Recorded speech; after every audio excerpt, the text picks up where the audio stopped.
쇼펜하우어는 인생을 고통과 권태 사이를 오가는 시계추와 같다고 이야기했습니다. 그가 남긴 지혜들은 오늘날에도 많은 사람들에게 회자되는데, 이런 것 같은 철학과 인생 지혜들은 인생에서 자기 자신을 지키기 위한 지혜로 볼 수 있습니다. 자기 자신을 위한 거죠. 관계나 일, 마음의 영역에서 어떻게 하면 상처받지 않고 일할 수 있을까?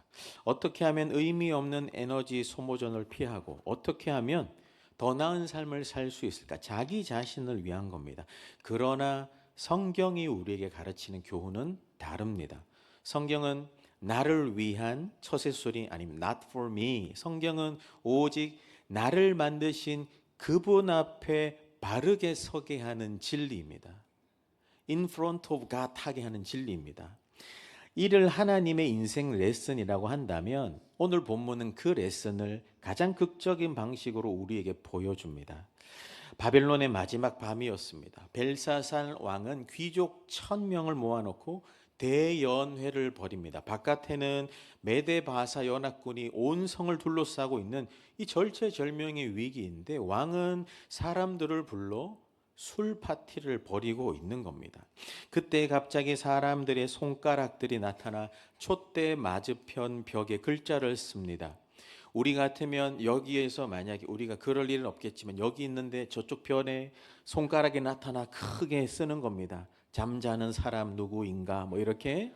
그러니까 깜짝 놀라는 거죠. 왕의 안색이 변합니다. 다리가 후들후들 거립니다. 막 소리를 질러요.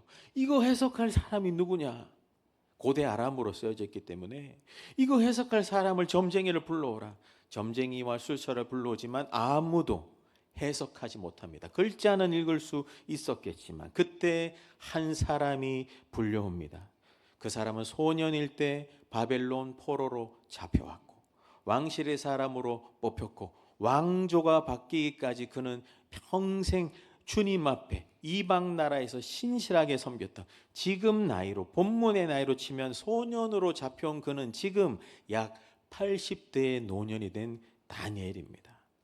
다니엘의 이름의 뜻이 뭡니까? 하나님께서 판단하신다. Daniel means God judge 아닙니까? 하나님께서 판결하신다. 이 말씀처럼, 이름처럼 오늘 다니엘은 그 벨사살 왕에게 하나님의 판결을 전합니다. 그런데 그 전에 흥미로운 것이 다니엘이 그 글자로 쓰여진 것을 해석하기 전에 하나의 이야기를 들려줍니다.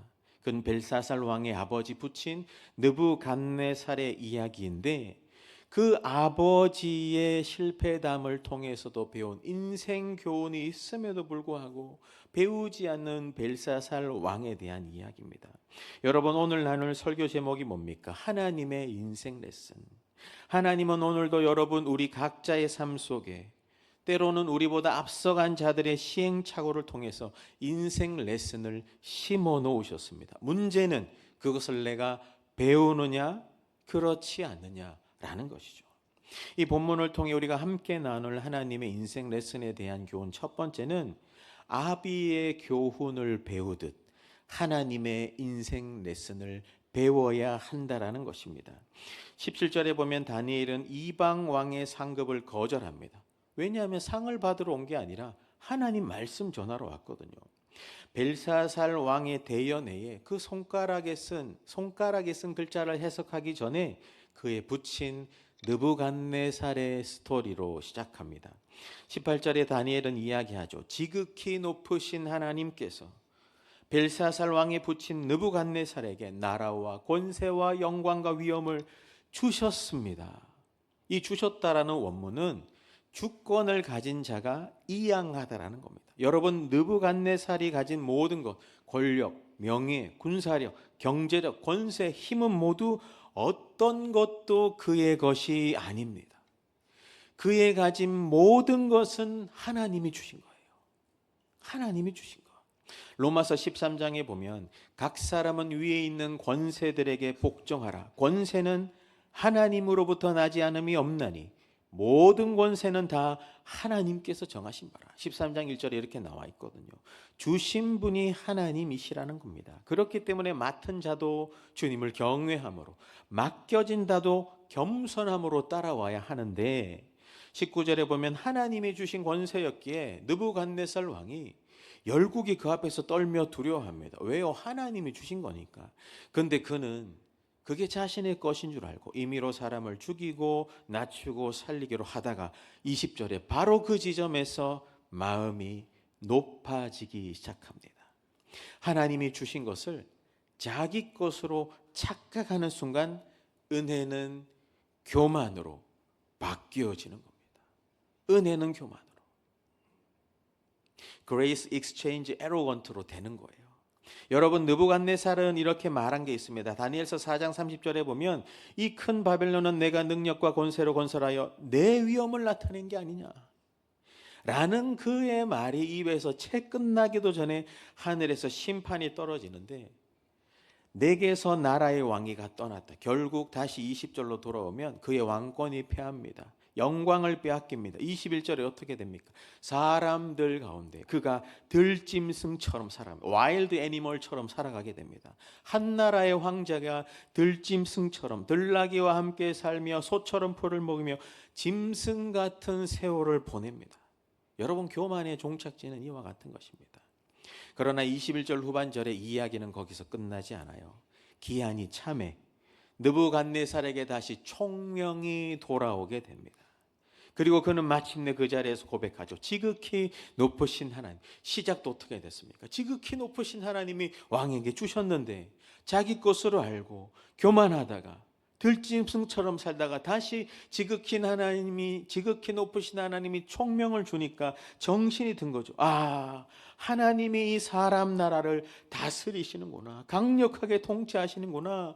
하나님이 자기 뜻대로 사람을 세우시는구나. 임명하는구나. 교만이 행하는 자는 낮추시고 하나님 뜻대로 세우시는구나. 이것이 느부갓네살이 얻은 인생 레슨 아닙니까?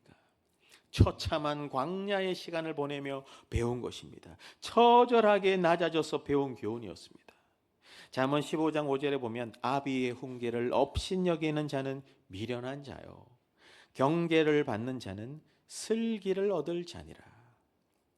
그의 부친 느부갓네살의 이야기를 하면서 다니엘은 벨사살에게 어떻게 이야기를 하는 겁니까? 벨사살 왕이시여, 당신은 특별한 기회가 있었지 않습니까? 직접 광야를 헤매지 않아도 아버지의 삶을 통해 그 인생 레슨을 배울 기회가 있었지 않습니까? 시행착오를 줄일 그 찬스가 있었지 않습니까? 타산지석이라고 하죠. 다른 사람의 넘어짐을 보면서 안타깝지만, 인간적으로는 안타깝지만 신앙적으로 내가 거기서 배우는 것입니다. 내가 어떻게 살아야 되는지. 여러분, 우리 부모님이 때로는 인생을 앞서 살면서 시행착오를 겪습니다. 하지만 그것을 통해서 자녀인 우리는 그것을 통해 어떻게 해야 이 부분에선 덜 넘어지고 이 부분에 은혜로 가는지, 은혜와 특권을 배울 기회가 있는데, 여러분, 성도님들을 제가 만나보면 이 이야기들을 들려주세요. 저마다 지나온 어려운 시간들을 나누어 주시는데 그 안에는 눈물과 후회 속에 배운 교훈도 있고, 때로는 사방이 막힌 것 같은 그런 상황 가운데 하나님의 기적적인 은혜로 구원받은 이야기도 있습니다. 그 속에서 배운 진리도 이야기해 줍니다. 여러분, 다양한 인생 레슨을 들을 때마다 저는 마음이 뭉클해져요. 정말 뭉클해집니다. 어떻게 어려운 시간들을 이겨오셨는지, 어떻게 지나오셨는지, 어떻게 극복해 오셨는지 마음이 짠해집니다. 너무 귀하시다고. 언젠가 한 번은 이 모든 이야기들을 다 엮어서 성실 인생 레슨이라고 성실 출판사에서 한번 책도 내보고 싶어요. 여러분, 한 사람 한 사람의 인생이 하나님의 손지문이 다 묻어 있잖아요. 다 묻어 있잖아요. 그 레슨들, 그것을 우리가 서로 배우고 나누며 또 자녀에게도 계승할 귀한 유산이지 않겠습니까? 여러분, 진주는 처음부터 보석이 아니랍니다. 진주는 그 안에서 상처난 것을 극복하려다가 생겨나는 보석이라고 하는데, 만약에 작은 모래알 하나가 조개의 속살을 파고들어 상처를 내면 조개는 스스로 그 이물질을 제거할 수 없대요. 그러다 보니 자신의 몸에서 외투막 상피생포, 이 펄색이라고 하는 이 진주 주머니를 형성한답니다. 거기에서 진주층, 네크레라고 하는 진주층을 계속 분비한답니다. 그 분비해서 그 상처난 부분을 감싸고 보호하고 덮기 시작하는데 이게 하루아침에 끝나지 않는답니다. 짧게는 수개월, 길게는 수년 동안 같은 일을 반복한대요. 그러다 보면 그것이 층층이 겹겹이 쌓이고 보호되고 결국 신기하게도 상처난 아픔이 조금씩 아름다움으로 바뀌어진대요. 어느 순간 마침내 세상에서 귀한 진주가 된다고 합니다. 여러분, 우리의 인생도 하나님은 이와 같이 빚으시지 않겠습니까? 고난이라는 모래알이 여러분의 삶에 들어옵니까? 아픕니까? 상처납니까? 왜 이런 일이 일어났는지는 이해하지 못하지만 하나님은 그 상처를 그냥 두지 않습니다. 그 상처난 고난을 진리로 이겨내 보려고 몸부림치게 만드세요. 그러던 중에 말씀을 읽고 기도하다고 주님 찾다가 은혜의 막이 나오는 겁니다.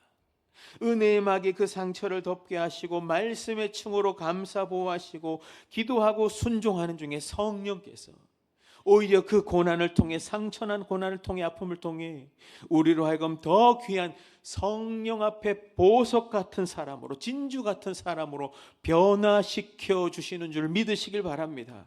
그 과정은 짧지 않을 수 있습니다. 하지만 그 시간과 터널을 통과하는 사람은 이전과 다른 겁니다. 교만이 겸손으로 바뀌고 자기 의지는 하나님 의지로 변화되며 불평은 감사로 옮겨지며 두려움은 믿음으로 회복되는 겁니다. 여러분, 하나님은 고난을 좋아하는 분이 아닙니다. 오히려 고난을 통해 진주 같은 사람을 빚으시는 분이십니다. 여러분, 하나님의 인생 레슨에서 상처난 고난은 그저 흉터로 끝나지 않고 복음의 흔적으로 자리매김하는 겁니다.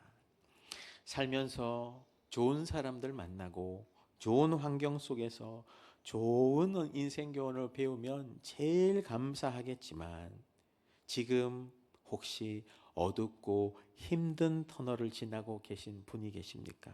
여러분, 그렇다 해도 그런 상황 속에서 우리는 얼마든지 하나님의 인생 레슨을 발견할 수 있습니다. 뽑아낼 수 있는 겁니다. 그런 중에도 하나님의 인생 레슨을 배우는 사람이 진정 지혜롭고 성숙한 진주 같은 사람 아니겠습니까? 여러분, 배우셨습니까? 아비의 교훈을 배우듯 하나님의 인생 레슨을 배우시길 축복합니다. 다시 그런 전철을 밟지 마시고 답습하거나 물들지 마시고, 비록 인생은 쉽지 않고 힘들었을지라도 계속 배운 그 진리의 보호막으로, 그 진리의 진주 같은 그 인생 레슨을 배워 주님 손에 세상 앞에 진주 같은 자로 세워지는 우리 모두 되길 주님의 이름으로 축복합니다. 옆에 분에게 이야기할까요? 당신은 진주 같은 자입니다. You are like pearl. You are like a pearl of God. 하나님의 진주 같은 자입니다. 그러면서 제가 주보 설교 저거 첫 번째 질문 어떻게 적어놨습니까? 지금까지 인생을 살아오면서 배운 하나님의 인생 레슨은 어떤 것이 있습니까? 한 주간 자녀나 가족, 공동체, 특별히 휴가 중이라면 더 특별하게 내 주변 사람에게 내가 배운 인생 레슨을 나누어 보시길 바랍니다. 그런가 하면 두 번째, 이 본문을 통해 배우는 하나님의 인생 레슨의 교훈은 하나님의 인생 레슨 앞에 완고함, 알고도 돌이키지 않는 완고함은 깨뜨려져야 하는 것입니다. 계속해서 22절에 다니엘은 이야기하는데 18절에 왕이여라고 고백했던 게 22절에는 벨사살이여 라고 바뀝니다.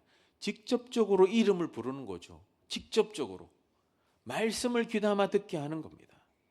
앞에서는 그 일어난 부친의 이야기의 배경을 이야기했다면 이제는 벨사살 왕의 직접적인 이야기를 하는데 그게 어떤 거냐? 22절에 다니엘은 정확하게 못 박습니다. 왕은 아들이 되어서 이것을 다 알고도, 부친에게 배운 인생 교훈을, 레슨을 다 알고도 어떻게 해요? 마음을 낮추지 아니하고 겸손하지 아니하고 깎여지지 아니하고. 여러분, 이게 벨사살 죄의 본질입니다. 어떤 겁니까? 몰라서 넘어진 게 아닙니다. 알지만 순종하지 않고 낮추지 않고 그러니까 넘어진 겁니다. 여러분, 심각한 것은 더 있어요. 부친 느부갓네살의 교훈을 듣고 보고 알고도 마음을 낮추지 않았는데 23절에 도리어 낮추지도 않았으면서 자신을 하늘의 주제보다 더 높다고 세웁니다. 그 높아진 교만이 구체적으로 어떻게 나타납니까? 예루살렘 성전에서 탈취해온 성전 그릇들을 자기 앞으로 가져옵니다. 여러분, 예배는 성전엔 우리가 참 성전된 하나님 앞으로 나아가야 되는 겁니다. 주님 앞으로, 니얼 지저스로 가야 되는데 내 앞으로 땡겨오는 겁니다. 성전 기구를 땡겨와서 어떻게 합니까? 하나님을 예배할 그 기구를 술잔으로 바꿉니다. 왕실 사람들의 유행을 위해 술잔으로 바꿔. 뿐만 아니라 눈도 귀도 없는 금은 나무 구리 쇠로 만든 우상을 찬양하면 제정신이 아닌 거죠. 시편 115편 4절부터 9절에 보면 그들의 우상은 은과 금이요 사람이 손으로 만든 것이라. 입이 있어도 말하지 못하며 눈이 있어도 보지 못하며 귀가 있어도 듣지 못하며 코가 있어도 냄새 맡지 못하고 손이 있어도 만지지 못하며 발이 있어도 걷지 못하며 목구멍이 있어도 작은 소리조차 내지 못하느니라. 우상을 만드는 자들, 그것을 의지하는 자들이 다 그와 같으리로다.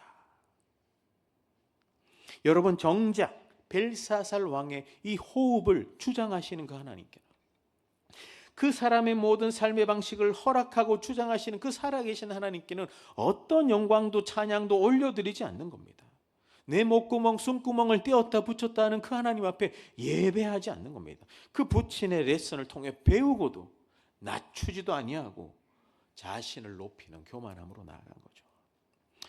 여러분, 때로는 부모의 인생 교훈을 이야기하면서 정작 우리들은 그 교훈대로 살아가는지 한번 돌아봐야 됩니다. 여러분, 우리 배운 대로 살아갑니까? 몸부림이라도 치고 있습니까? 여러분, 살면서 얼마나 많은 하나님의 원리 원칙을 배우셨어요? 설교를 얼마나 들으셨어요? 말씀을 얼마나 많이 읽으셨어요? 여러분, 얼마나 많이 장장 섬기셨어요? 하나님의 원리 원칙을 여러분 쓰라고 할지라도 책 하나도 쓸 수 있잖아요. 그런데 이것을 알고도 순종하고 계십니까? 알고도 살고 계십니까? 이게 오늘 우리에게 주님이 던지시는 질문입니다. 존 오웬은 이야기했어요. 죄를 죽이지 않으면 죄가 나를 죽인다. If you kill sin, if you not kill sin입니까? 그러면 sin이 나를 킬한다고 이야기하잖아요. 오늘 우리 어떻습니까? 벨사살이여, 직접 그 얘기하듯이 오늘 하나님이 우리의 이름을 부르시면서 너는 어떠냐? 여러분 안에, 당신 안에 벨사살처럼 깨어지지 않는 완고함이 있습니까? 그리스도 앞에 깨어지길 축복합니다. 당신 안에, 우리 안에 하나님의 레슨을 귀담아 듣지 않고 원망하며 비방하며 판단하며 절망합니까? 그리스도 앞에 깨뜨려지길 축복합니다. 그런데 우리는 한 걸음 더 나아가고 싶어요. 우리도 그렇게 되지만 다니엘서를 읽으면 계속 복음으로 연결하시는 성령의 인도하심을 봅니다. 이번 주 새벽기도 설교할 때도 계속 다니엘 통해 복음을 전했거든요. 더 나아가고 싶은 게 뭐냐?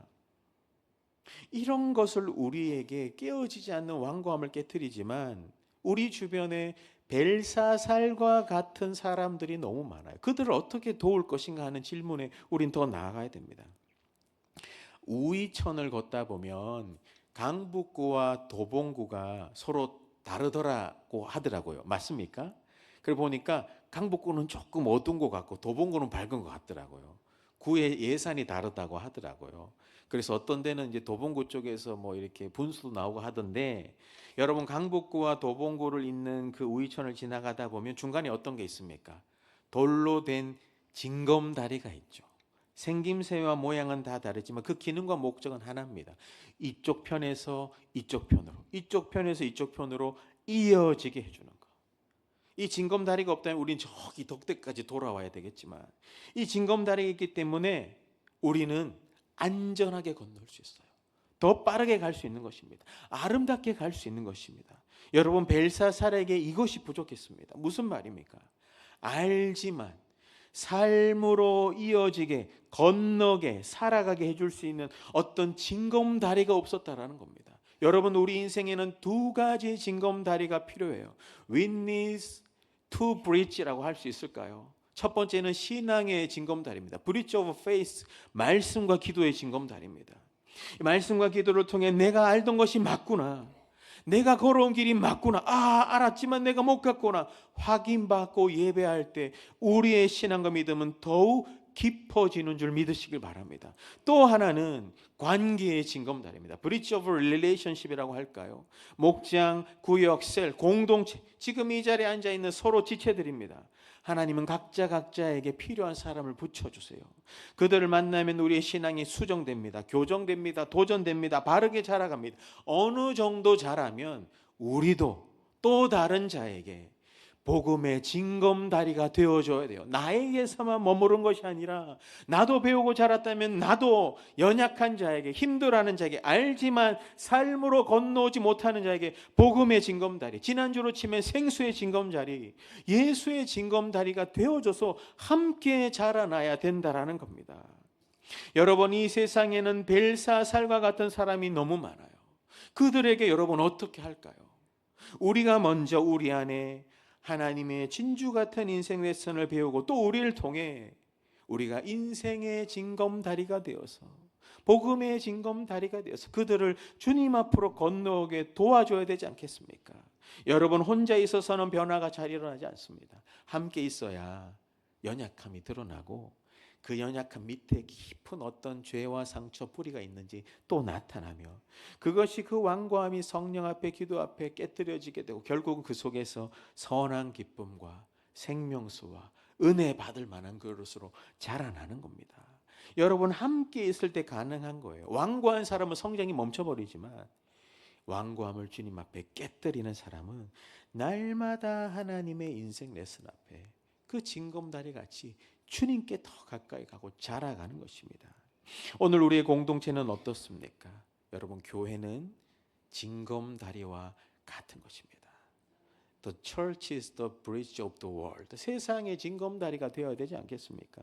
신앙이 자라가고 성숙해지고 선하고 옳은 것을 지키고 함께 붙들며 서로 보호하며 끝까지 인내하는 공동체가 되어줘야 됩니다. 초대교회를 보십시오. 내일 로마의 원형 경기장에 사자밥이 되는데 그 전날까지 그들은 그 감옥 안에 서로 붙들어 주었습니다. 어른아이 할 거 없이 찬양하며 기도하며 아침이 밝았습니다. 문이 이제 철문이, 나무문이 주르륵 올라갑니다. 이제 그 로마 원형 경기장으로 들어가는데도 그들은 서로 붙들어주고 함께 손잡고 갑니다. 찬양하며 나아갔어요. 기록에 따르면 찬양 소리가 많이 퍼졌는데 시간이 지날자 어흥 하면서 소리 하나가 줄어듭니다. 마지막 조용할 때까지, 그때까지 붙들어 주는 겁니다. 여러분, 그 일들이 오늘까지 우리에게, 오늘날까지 복음의 징검다리가 되지 않습니까? 먼저 깨어줘 본 사람이 깨지는 자의 마음을 이해할 수 있습니다. 먼저 상처난 사람이 또 상처나고 있는 자의 그 마음을 보듬어 줄 수 있는 겁니다. 우리를 먼저 하나님의 인생 레슨 앞에 진주 같은 자로 세우시고 또 예수 안에서 복음의 징검다리로 세우신 이유가 뭡니까? 여전히 이 세상에 마음이 완고해진 오늘날의 벨사살 같은 자들에게 우리가 다니엘처럼 복음의 다리가 되어주고 진리의 가교가 되어주라고 그렇게 우리를 부르시는 게 주의 뜻이 아니겠습니까? 여러분, 알고 계셨습니까? 아셨다면 알고도 마음을 낮추지 아니하지 마시고, 알면선 안다면 내 안에 완고함, 돌이키지 않는 완고함을 주님 앞에 깨뜨리시기를 바랍니다. 알면서도 돌이키지 않았던 완고함은 예수 십자가의 망치로 깨뜨려서 여러분이 8월 한 달 이제 남았는데 어떻게 보내시겠습니까? 목장도 교구도 방학했지만 여러분, 징검다리가 되어지는 이 일은 언제든지 할 수 있어요. 휴가도 좋고 어떤 데 좋으니까 내 인생에서 배운 인생 레슨을 통해서 그 사람을 만나서 이야기해 주면서 그가 예수께로 건너올 수 있는 복음의 징검다리 되는 이 8월 한 달 되시길 주님의 이름으로 축복합니다. 그 주보를 보면 제가 알지만 순종하지 못했던 성경 속 하나님의 원리 원칙은 어떤 것이 있으며 이것을 순종하기 필요한 결단과 변화는 무엇입니까? 라고 수요일 저녁에 주보에 보내놨어요. 근데 수요일 날부터 이제 계속 말씀을 준비하지만 또 준비하면서 또 다른 질문을 하나, 주보에 없지만 하나 드리면, 나에게 복음의 징검다리가 되어준 사람, 때로는 사건, 상황은 어떤 것입니까? 한번 생각해 보면서, 그렇다면 나는 또 복음의 징검다리를 되어줄 누군가 한 사람은 누구인가? 그 사람에게 여러분 이번 주에 가서 여러분의 삶에서 배운 하나님의 인생 레슨을 가르쳐주며 복음의 징검다리로 건너오도록 여러분 한번 해보시지 않겠습니까? 이제 마지막 세 번째까지 이제 세 번째로 넘어가고 싶은데요. 알고도 완고했던 벨사살에게 하나님 침묵하지 않았어요. 그리고 손가락에 새겨진 글씨를 이제 다니엘이 해석합니다. 아버지 이야기를 들려줬고 벨사살에 있는 그 깊은 뿌리와 죄에 대해서 이야기하고 이제 그 해석을 들려주는데, 세 번째 나누고 싶은 것은 여러분 우리도 하나님의 저울에 달릴 인생인 줄 기억하고 하나님의 인생 레슨을 증거하며 살아야 하는 것입니다. 24절에 그러므로 이러므로, 이 접속사가 굉장히 무거워요. 알고도 돌이키지 않았던, 완고했던 그 벨사살에게 깨어지도록 이야기하고 25절에 고대 아람어로 기록된 그 벽에 쓰인 글씨를 이제 해석해 줍니다. 메네 데겔 후바르신, 이걸 직역하면 세어보고 세어보니, 그리고 저울에 달아보니, 그리고 쪼개어졌다, 나뉘어졌다라는 겁니다. 이 다니엘은 이 글을 하나님의 마음으로 해석해 줍니다. 메네, 하나님께서 왕의 시대를 이미 세어보았다라는 겁니다. 여러분, 사람의 날수를 정하신 주님이 우리의 날수도 세어보고 계신 겁니다. 세어보고 세어보니 메네 테켈, 하나님의 저울에 달아보다라는 겁니다. 하나님의 저울에 달아보니 부족함이 나타났다. 벨사살에게 있는 권세도 영광도 위엄도 그 무게의 값어치가 하나님의 저울에 달아보니 가벼운 겁니다. 여러분, 세상의 재산이나 지위나 명성도 주님 앞에서는 그 무게를 달아보면 많이 무겁지 않아요. 여러분, 하나님의 저울은 무엇을 재는가? 그 무게 앞에 우리 어떤 무거움을 가져야 되는가? 하나님 앞에 얼마나 겸손했는지, 얼마나 하나님의 인생 레슨을 붙들고 살았는지, 그 무게값이 무거워져야 하는 것입니다. 근데 달아보니 그것이 무겁지 않거든요. 그러니 메넬 데겔 우페레신, 그리고 나뉘어졌다, 쪼개어졌다. 그날 밤에 벨사살은 죽임을 당합니다. 심판을 의미하는 겁니다. 오늘 이 말씀이 마지막 우리에게 질문합니다.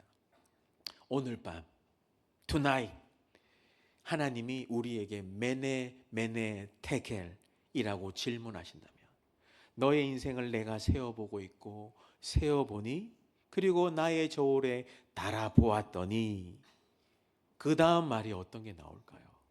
벨사살처럼 너도 끝이다가 나올까요? 아니면 다른 말이 나올까요? 여러분, 그 무게값이 어떻게 나올 거냐 말입니다. 야고보서 4장에는 그러나 더욱 큰 은혜를 주시나니 그러므로 일렀으되 하나님이 교만한 자를 물리치시고 겸손한 자에게 은혜를 주신다 하였느니라. 베드로전서 5장 5절에는 다 겸손으로 허리를 동이라, 하나님은 교만한 자를 대적하시되 겸손한 자들에게는 은혜를 주시느니라. 여러분, 하나님의 저울 앞에서 언제나 겸손은 은혜를 더 받아요. 하지만 교만은 자꾸 빼집니다. 여러분, 은혜의 다이어트는 하지 마세요. 교만은 다이어트 하셔도 돼요. 여러분, 우리가 마치 저울에 올라가면 여러분 몸무게가 나오듯이 오늘 하나님의 저울 위에 우리가 올라간다면 여러분 겸손이 더 무겁기를 축복합니다. 하나님의 말씀 앞에, 인생 레슨 앞에 기꺼이 즐거이 순종하는 순종의 무게가 더 무겁기를 축복합니다. 그런데 여러분, 결정적인 것은 이것은 우리의 노력으로 되지 않습니다. 하나님의 저울 앞에 배우는 최고의 인생 레슨이 무엇일까? 그것은 하나님의 저울 앞에 우리가 올라설 때 예수 그리스도도 함께 서신다는 겁니다. 이게 최고의 인생 레슨이에요.